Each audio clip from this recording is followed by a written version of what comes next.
What I know after this explosive week that I think you should know. A week ago this morning, there had been no seeds planted for the Odell Beckham Jr. to Cleveland trade. Sources very close to both the Giants and Browns have told me there was no contact made about Beckham until last Tuesday morning, half a day before the deal was finalized shortly after 7 p.m. that night. So there was no talk of Beckham in the previous Olivier Vernon-for-Kevin Zeitler deal, as had been speculated. The Beckham trade would not have gotten done without the inclusion of Jabril Peppers. Fact. Agent Drew Rosenhaus told me about a significant roadblock in negotiations for Antonio Brown the other day, which I confirmed with Raiders GM Mike Mayock on Saturday night. The impasse, on the night of Friday, March 8, nearly scuttled the deal. I went to bed Friday night and the deal was off the table, Raiders GM Mike Mayock told me Saturday night from his home in Oakland. More detail in what I learned, lower in the column. Sticking points, guaranteed money and making Brown the highest paid receiver in football. Of all the news of the past week, the most sobering was the report that Chiefs receiver Tyreek Hill is being investigated for domestic battery in Overland Park, Cons. The Kansas City Star reports a source said the incident resulted in a broken arm for the 3-year-old son of Hill and his fiancée. The fallout here could be devastating for Hill and for his family, obviously. That is what must be considered above all else. But down the line, the football implications, on the heels of the Chiefs already jettisoning 2017 NFL rushing champion Kareem Hunt after his abuse incident last year, could be massive. Tyreek Hill is the most dangerous player we face, one rival GM told me. Earl Thomas was prepared, with regrets, to accept a 1-year guaranteed contract worth $12 million, with $1 million in likely to be earned incentives, with an undisclosed team Wednesday morning.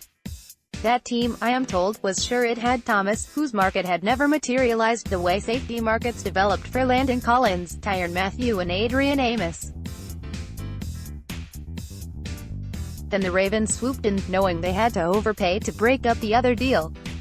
The Ravens were never in the picture. Thomas told me Thursday. I was shocked. I was blessed. In the span of 2 hours and 10 minutes, the Ravens and Thomas's agents worked out a 4-year, $55 million deal. Moral of the story, it only takes one. And it doesn't take long. The Miami Dolphins becoming the next Philadelphia 76ers. Or the next Cleveland Browns? I've got a theory, and it involves being patient with new coach Brian Flores. Very patient. There's something else that struck me in the past few days. It is not fun, and not exciting. It is just real, and it's a wet blanket I think you all need to know. I'll get to that in a minute, but first let's dive into the trade that rocked the week. The Giants had this attitude about Odell Beckham entering last week: as long as he's ours, he's ours. If we get a good to very good offer for him, we'll trade him. If not, we'll cope with him and continue to wait for the right offer, and if he's on the team, we'll make it work. Not the best way to proceed, but that was their reality. From the Giants' point of view, the reality was his talent made him uncuttable, but the energy it took to corral his greatness was something they would have preferred to live without. The maddening thing about watching this happen in the last week is how polarizing this was. It was either, Beckham is ruining the team, dump him, or are you crazy? You can't trade this Hall of Fame player. The reality is it was probably smart to trade him. That doesn't, however, make the decision to sign him for $18 million a year less than 7 months ago very smart. So, last week, I believe GM Dave Gettleman thought it was a sign of desperation to reach out and try to scare up offers that he learned under Ernie Accorsi, who played that kind of game with the Chargers in last-second Eli Manning trade during the 2004 draft. So Gettleman reached out first to only one team before dealing Beckham, Buffalo. When the Antonio Brown deal fell through, Gettleman called Bills GM Brandon Beane wondering if he was so interested in Antonio Brown. How about Beckham? Beane didn't bite. Hearing the persistent rumors, Cleveland GM John Dorsey reached out Tuesday morning. No harm, no foul, he figured. That began a back and forth over the next 10 hours, approximately, that featured about 12 ideas, offers, counter-offers. The Giants wanted 2 first-round picks for Beckham, but I believe Gettleman knew that bounty might be tough to get because Beckham had proven himself a difficult player to handle. The Browns discussed some other players, but Gettleman, smarting from the prospect of losing safety Landon Collins in free agency to Washington, still hard to fathom why the Giants didn't franchise their unquestioned defensive leader. Collins, at $11 million for 2019, had studied one Cleveland player he wanted, the 25th pick in the 2017 draft, versatile if slightly disappointing safety Jabril Peppers. And at some point during the day, my understanding is Gettleman made it clear that the trade would not get done without Peppers being in it. That was okay with Cleveland. My read of Peppers, and when I asked a couple AFC people about him in recent days, the view was shared, is that he was a good and aggressive run defender and okay but not very instinctive or disruptive against the pass. He allowed, per Pro Football Focus metrics, passer ratings of 128.4 and 116.5 in coverage in his first 2 NFL seasons. If that doesn't get better, Peppers won't be a long-term Giant. But in the Giants' eyes, Peppers could replace Collins, and he'd be the second first-round pick Gettleman wanted. And the Giants had made an iffy pick in the 2018 supplemental draft last summer, using their 2019 third-rounder on Western Michigan cornerback Sam Beal. Cleveland's mid-first round pick 17th overall, and the former first-rounder in Peppers, and the low third-rounder, 95th overall, this year replacing the third-round pick they'd lost. All of that was compensation enough for Gettleman. New Giants safety Jabril Peppers, Getty Images. So when the deal got to the 1 and the 3 in Peppers, Gettleman and Dorsey agreed. By my measure, the Giants got about 80% value for Beckham. I'm not as high on Peppers as Gettleman obviously is, or as Gettleman has to be. Gettleman had to decide whether he wanted to leverage the Cleveland offer with other teams. Because Beckham's stock had been tarnished, it's doubtful, for example, that he could have fetched better than 17 to 95 Peppers from the 49ers for picks and/or a player in the next 2 drafts. The Niners have been sniffing around Beckham for months, but they're just not a good match right now. The Giants need high picks and/or productive players.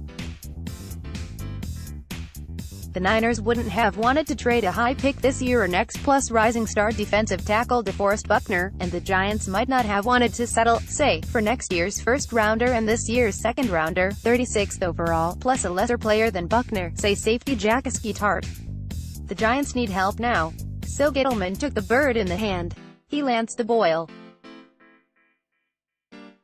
In the coming days, or at the NFL meetings in Phoenix, Gettleman will be pressed on why he said, "You don't give up on talent," and then he gave up on it. He'll probably say he didn't give up on talent, he used Beckham to get more talent, including Peppers and 2 picks in the first 3 rounds in a draft stocked on defense, where the Giants are woebegone. Gettleman's history in Carolina was to build from the inside out, to build his lines first. The Giants now have picks 6, 17, 27, 95 and 108, and even if they pick a quarterback first, New York should pound the defensive side of the ball with at least 3 or 4 of those choices. So now the Giants can approach 2019 and beyond without the distraction of Beckham, but also without his greatness. I do not buy that it's a great move, I do not buy it's a bad move. And I can tell you the Giants, absent a strong pitch by Cleveland, would still have Beckham on the team today. One last Giants-related thing, the August 28, 2018 signing of Beckham to the 5-year, $90 million deal. Think back to last August. Beckham had a quiet offseason, mostly, and part of the allure of the Giants' job for rookie coach Pat Shurmur was to coach him. If Gettleman did not sign him before the season, the Beckham contract would have been the sword of Damocles over the Giants season. And so the deal got done. 6 weeks later, Beckham appeared in the ill-fated ESPN interview alongside Lil Wayne, non sequitur of the NFL season, and questioned Eli Manning's ability. Josina Anderson asked Beckham, who signed the biggest contract for a receiver ever, and was playing in the media capital of the world, if he was happy. "That's a tough question," he said. "Strange thing to say," and, inside the Giants and around New York, the answer went over like a fart in St. Patrick's Cathedral. Shermer disciplined Beckham. But it didn't get much better from there, and missing the last month of the season with a quad injury left some in the organization wondering how hurt he was. "Part of me says good luck Cleveland. And maybe history will repeat itself and Beckham eventually will be a problem. Maybe he won't." His best football friend and one of the only people who can tell him when he's being an idiot, Jarvis Landry, is the leader in the receivers room. His LSU receivers coach, and two-year position coach with the Giants, Adam Henry, coaches the wideouts in Cleveland. And there's Freddie Kitchens, the head coach who appears to have some blunt force trauma to his communications. Browns coach Freddie Kitchens, Getty Images. Kitchens is the big X factor. Some boom or bust players seem like tech stocks at the start of their careers. Patrick Mahomes and Saquon Barkley turned into Apple, John Ross and Reuben Foster into AOL. Kitchens, who took over offensive play calling after Hugh Jackson was fired last fall, helped the Browns to a stunning 5-2 finish, making Baker Mayfield look like a fledgling Favre. Kitchens had enough of the Midas touch to land Cleveland's head coaching job. Amazing story. But can he handle being a first-year head coach, and the pressure that comes with coaching an ascending Cinderella, and the play calling, and handling the incendiary Beckham? From a planning standpoint, Dorsey told me Saturday, "You want to surround a first-year head coach with quality coaches at all levels. I think we've done that. Surround him with a strong coaching staff, veteran offensive coordinator Todd Monken, ex-head coach Steve Wilks as defensive coordinator. And remember, this head coach is very direct, very honest. He's going to tell it like it is, and he'll tell Odell like it is. He will hold players accountable. He'll let players express themselves, as he should do. We really like Odell. He's passionate. He's competitive. He wants to be great. You can't have enough of those guys. He's on time. Everything you hear is he's a great teammate. We're thrilled to have him." Dorsey has had one heck of a run these last 11 months. He drafted the franchise quarterback Baker Mayfield, and a long-term very good running back in Nick Chubb, traded for two Pro Bowl receivers, Landry, Beckham, signed the tarnished 2017 NFL rushing champ Kareem Hunt. Now Dorsey has to be sure his offensive line is good enough, and I'd watch for some fortifications there. He was in full "we haven't done anything yet" mode when we spoke Saturday, but he knows the expectations, locally and nationally, are through the roof. The Browns are already the Vegas favorites to win the AFC North. Last time they won the division, 30 years ago, in 1989, when Dorsey was a Packers linebacker and Bud Carson coached the Browns. "You're never happy till you get to the ultimate goal," Dorsey said. "Right now we're a third-place team, 7-8-1, building a team that can compete. That's all." He's right, technically. But for the first time in 1.5 generations, there's the weight of expectations on the Browns. Odell Beckham has put them there. So we've just had a week of all NFL, all the time, of two mega New York stories, Odell Beckham Jr. being traded by the Giants and Le'Veon Bell signing with the Jets breaking within 5 hours, and the New York media machine going as wild as it can. Fans of the Detroit Patriots are fired up. The Raiders are going to the playoffs. Jets, Jets, Jets, Jets. I am here to dump cold water on this. History says free agency is often fool's gold. 5 very bad team stories of spending big in free agency. 1996, the Jets, 3-13 in 1995, signed Super Bowl QB Neil O'Donnell to the third highest quarterback contract ever, and tackles Jumbo Elliott and David Williams. O'Donnell started 0-6 and got yanked. New York finished 1-15 and fired the coaching staff. 2000, Washington, 8-8 in 1999, went wild in free agency, signing Bruce Smith, Deion Sanders and Jeff George to deals totaling $99 million on paper. Sanders lasted one subpar year and retired. Coach Norv Turner was canned in December, and Washington went 8-8, 8-8, 7-9 and 5-11 in the 4 years after the Gold Rush. 2009, Washington, which likes to win March, replayed its free agent follies of a decade earlier, making the worst signing in free agency history. Albert Haynesworth, 7 years, $100 million, and he lasted 2 disastrous years, and a few others. Washington crashed to 4-12. Coach and GM fired. Albert Haynesworth in 2009. Getty Images, 2011, Philadelphia, NFC East champs in 2010, worked the free market like no team in the 26-year history of free agency, led by President Joe Banner and GM Howie Roseman. They came out of the gate like wild men, Coach Andy Reid said. Dream Team, quarterback Vince Young christened the newbies, Nnamdi Asomugha, Ronnie Brown, Cullen Jenkins, Young, Dominique Rodgers, Cromartie and others. Dream Team went 8-8 and 4-12. Reid got fired. 2016, Jacksonville spent $199 million on good but not great players, Malik Jackson, Tashawn Gibson, Chris Ivory, Kelvin Beacom. The reward: the Jags regressed from 5-11 in 2015 to 3-13 in 2016, and coach Gus Bradley got whacked in December. I sense a trend. There are lots of mistakes made in free agency, Cleveland GM John Dorsey said Saturday.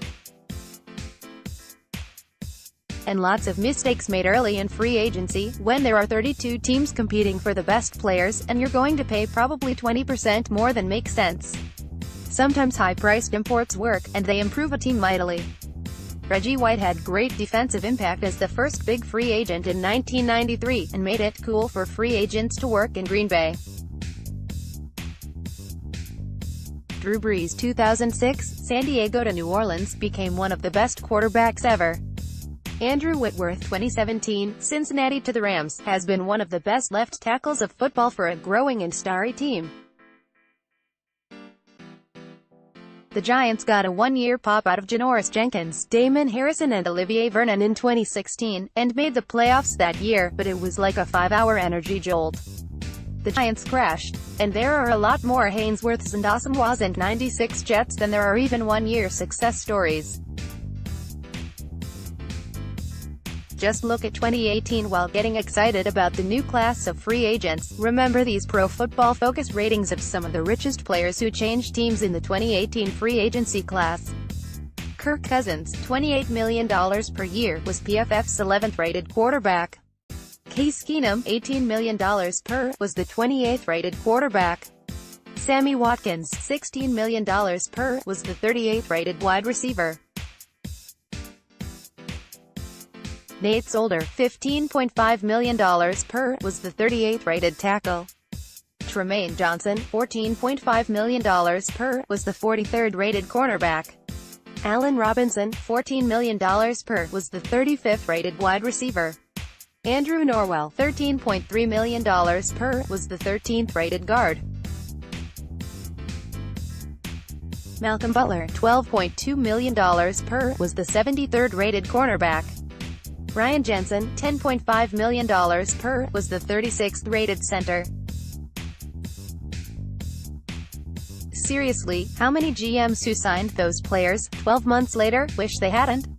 Keenum in Denver, Watkins in Kansas City, Johnson in New York and Butler in Tennessee, those would be the top on my list. The contracts are phony. Some insightful work done by Jason Fitzgerald at Over the Cap. I asked him for the total number of contracts of 3 years or longer in the last few free agency periods. Let's isolate on 2015 and 2016. Of the 197 lengthy, 3 years or more, free agent contracts signed in those 2 years, 121 of the players never made it to the third years of their deals. That's 61.4% of big free agents, gone after 1 or 2 years. The clear majority of free agent contracts beyond 2 years, window dressing. The Belichick way. You saw the pictures, I assume, of Bill Belichick and girlfriend Linda Holiday in Barbados on the weekend before free agency began. They have phones there, and Belichick was using them. Don't let those photos fool you. Rosenhaus, the agent, told me Sunday. We talked one morning at 4:30 about Trent Brown. They wanted to keep him. Brown, of course, went to Oakland. As Mike Reese reported, the Patriots were heavily into the Adam Humphries bidding before the slot receiver went to the Titans. But as usual, New England was mostly a AAA player in free agency, willing to play the long game, while Trey Flowers and Brown left for gigantic contracts. New England will be content to use their 6 picks in the first 3 rounds, 32, 56, 64, 73, 97, 101, and at least 5 in the first 3 rounds next year as currency. It's easy to wonder why other teams don't copy this model, but I wonder, why don't other teams copy this model? I have no news about the domestic abuse investigation involving Chiefs receiver Tyreek Hill that the Kansas City Star reported about Friday. The paper quoted a source saying the abuse resulted in a broken arm suffered by the son of Hill and his fiancée. Until we know more, we have no idea about Hill's involvement, or his potential fault in the matter, or anything other than there was an incident, and police are investigating. The facts must surface. If Hill has something to do with whatever happened to the child, there must be serious consequences, obviously. I cannot and do not want to speculate on what might happen. It is unfair to the purported crime, if one occurred. There is just too much we don't know. Chiefs wideout Tyreek Hill. Getty Images. Having said that, there could be a point when there will be a football consequence to the story. Last year, playing with Patrick Mahomes, Tyreek Hill became the NFL's most impactful non-quarterback. With 1,630 scrimmage yards, and touchdowns receiving and rushing and returning, Hill was a threat to make an explosive play every time he touched the ball. I'm not alone in thinking that. I was in New Orleans in November and shared my opinion with Sean Payton. Drew Brees was nearby. Payton looked around to find Brees. "Hey Drew, tell Peter who's the most dangerous player in football right now," Payton said. "Tyreek Hill," Brees answered. Right now, the Chiefs have lost one game-breaker, Kareem Hunt, and replaced him with an effective running back, Damian Williams. If Hill is missing for any period of time, the only Hill-type threat on the roster is Sammy Watkins, the former first-round pick who has been plagued by injuries as a pro. He has missed 15 of his last 51 games, with the Bills and Rams and Chiefs. Hill, in his 2 transcendent seasons with the Chiefs, has missed 1 game and played 35, and caught 178 passes for a 16.1-yard average. Hill is not just fast and quick, he is sudden, more sudden than any player in football. Can the Chiefs win without him? With Mahomes, all is possible. But if you ask me, the specter of Hill not playing for the Chiefs was a bigger story last week than the specter of Odell Beckham playing for the Browns. Earl Thomas, Baltimore leader. One of the lasting memories I have of the 2018 season is Thomas, with a broken leg in Week 4, getting wheeled off the field in Arizona, and flipping a middle finger to the Seattle sideline. Frustration. Anger. A 29-year-old safety, one of football's best, who tried in vain to negotiate a new contract in the last year of his 4-year deal, failed, bitterly reported to the team, and saw his free angry dream crash with the busted leg. A lot of frustration that day. Thomas told me the other day from Baltimore. I was in a battle with the team, and I chose to play, and I was betting on myself. So when it happened, it just added to my frustration. I did what I did, and I saw Pete Carroll, and I just was like, you won. You won. Just a very disappointing day. So the hurt and the bitterness lasted till a 3-way call he had with his agent last week, after Thomas thought the big money deals for safeties were over. I thought I was signing for 1 year somewhere else, Thomas said, and my agent, David Dunn, said, I think you're going to like this. The deal, 4 years, $55 million, $22 million in the first year, $35 guaranteed, all in the first 2 years. As with many of the free agent deals, this one is good, basically, for 2 years. That's how long the Ravens are counting on Thomas. If he doesn't play at least 2 seasons, Baltimore GM Eric DeCosta screwed up, and I'm sure he knows it. His first major decision of DeCosta's, after taking over for the retired Ozzie Newsome, is a risky one. Thomas missed 21 of Seattle's last 51 games with broken legs. No one doesn't like Earl Thomas. He's one of the best safeties of this generation, the card-carrying leader and playmaker of the Legion of Boom.